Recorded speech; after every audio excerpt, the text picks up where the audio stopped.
ومن أحسن قولا ممن دعا إلى الله. بسم اللہ الرحمن الرحیم. السلام علیکم ورحمۃ اللہ وبرکاتہ. پیارے دوستوں اور عزیز بہنوں، میں ہوں یوسف ملک اور آپ دیکھ رہے ہیں دعوت جنت کا راستہ.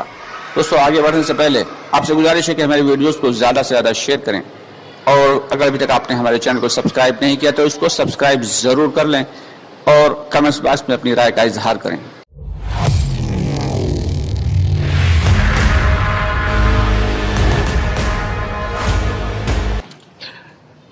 پیارے دوستو، بہت سارے ہمارے بھائی ایسے ہیں جو مختلف قسم کے اور بڑے عجیب قسم کے کمنٹس کیا کرتے ہیں اور سوالات پوچھا کرتے ہیں. جیسے کہ ہمارے ایک بھائی پوچھنے لگے کہ میرے صاحب صبح کو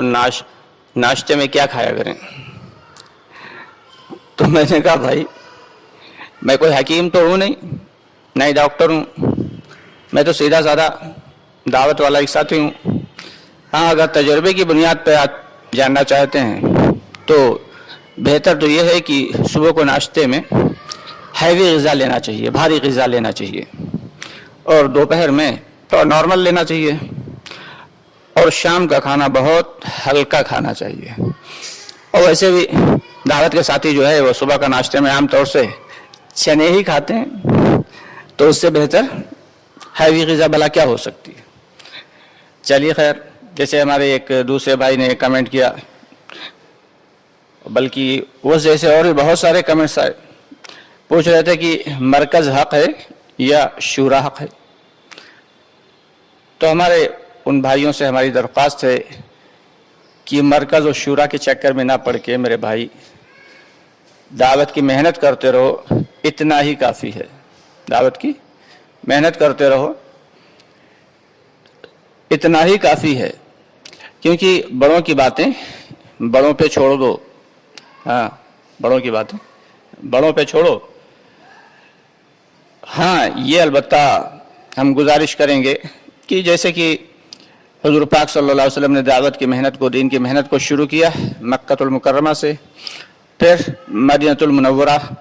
جو ہے وہ گہوارہ بن گیا دین کا. ٹھیک ہے، حضور پاک صلی اللہ علیہ وسلم اس دنیا دار فانی سے چلے گئے. آپ صلی اللہ علیہ وسلم نے اپنی جگہ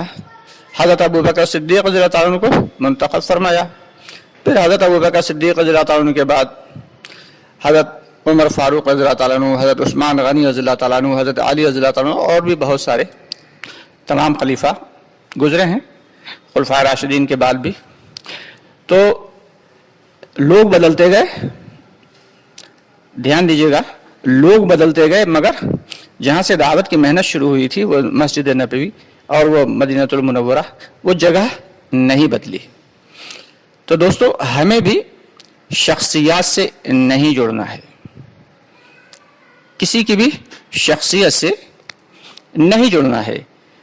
ہمیں اس جگہ سے جڑنا ہے جس جگہ سے اللہ رب العالمین نے کام کو شروع کیا اور کام کو اللہ تعالیٰ نے قبول فرمایا. جی، ہمیں اب وہاں پہ لوگ آتے جاتے رہیں گے، لوگ بدلتے رہیں گے، کسی ایک کی مخصوص شخصیت سے ہمیں نہیں جڑنا ہے، بلکہ اس جگہ سے جڑیں. کیونکہ حضور پاک صلی اللہ علیہ وسلم کے وصال کے بعد، پھر مدینہ منورہ کے بعد بہت سارے ایسے شہر تھے جو دارالحکومت بنے، چاہے وہ قسطنطنیہ ہو، چاہے بغداد ہو، اور چاہے وہ دوسرے اور بھی الگ الگ قسم کے، کوفہ ہو، الگ الگ قسم کے شہر رہے ہیں. لیکن جو دعوت کا، جو دین کا گہوارہ تھا، وہ ایک ہی تھا، مدینہ المنورہ، وہی تھا. تو ٹھیک اسی طریقے سے ہمیں بھی کوشش یہ کرنا ہے کہ اللہ رب العالمین نے جس جگہ کو کام کے لیے چنا ہے، اس جگہ پہ جس شخص کو قبول فرمایا ہے اللہ تعالیٰ نے، ہمیں اس سے ہی جڑیں. اور کسی دوسرے سے بھی اگر جڑ رہے ہیں تو اس میں کوئی ایسی آفت والی بات نہیں ہے، بشرطے کہ کام تو کر رہے ہوں، صرف دوسروں کو برا بھلا نہ کہہ رہے ہوں. سیدھی سی بات تو یہ ہے کہ کسی ایک شخص جو ہے، ایک گروپ دوسرے گروپ کو کبھی، یا ایک ساتھی کہ جو ہے ذمہ دار دوسرے ساتھی کو ذمہ داروں کو برا نہ کہیں، ایک گروپ کے ذمہ دار دوسرے گروپ کے ذمہ داروں کو برا نہ کہیں، کہ ان کے اندر کہ ممکن ہے کہ وہ برائی ہو، تب بھی وہ غیبت ہے تو آپ غیبت کے مرتکب ہوئے، اور ان کے اندر اگر وہ برائی نہیں ہے تب تو یہ سراسر بہتان ہے، یہ تو غیبت سے ہی بڑا گناہ ہے۔ تو ایک دوسرے کی برائی نہ کرتے ہوئے آپ کسی بھی گروپ سے جڑے ہیں،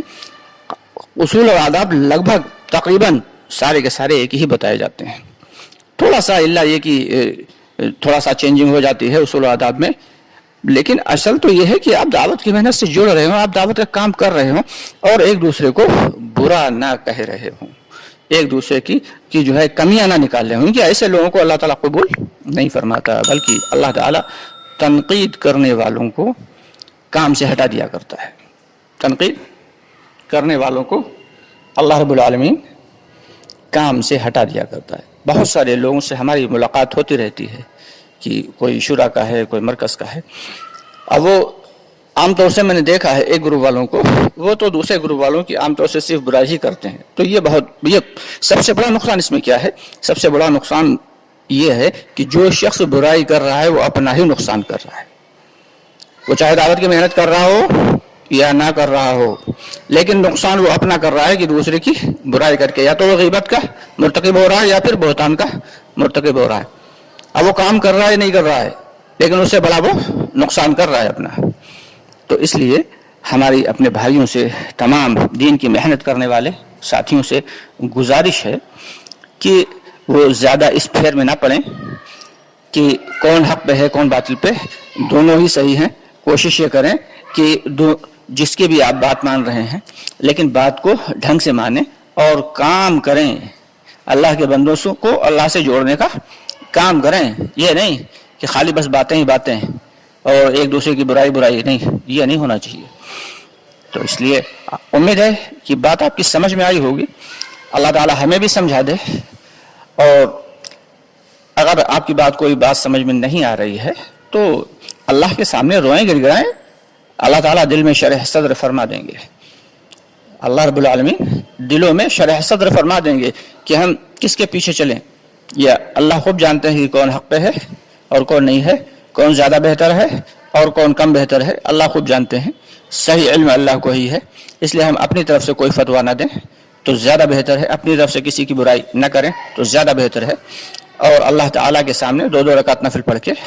روئیں دھوئیں گڑ گڑائیں، اللہ تعالیٰ دلوں پہ کھول دے گا، اللہ تعالیٰ دلوں میں شرح صدر فرما دے گا۔ اب پھر دل جس بات کی گواہی دے دے پھر آپ اس کی اقتداء میں کام کریے، اور اسی چکر میں کہ شورا و مرکز کے چکر میں پڑھ کے کام سے ہٹ جانا یا دوسروں کی برائی کرتے ہوئے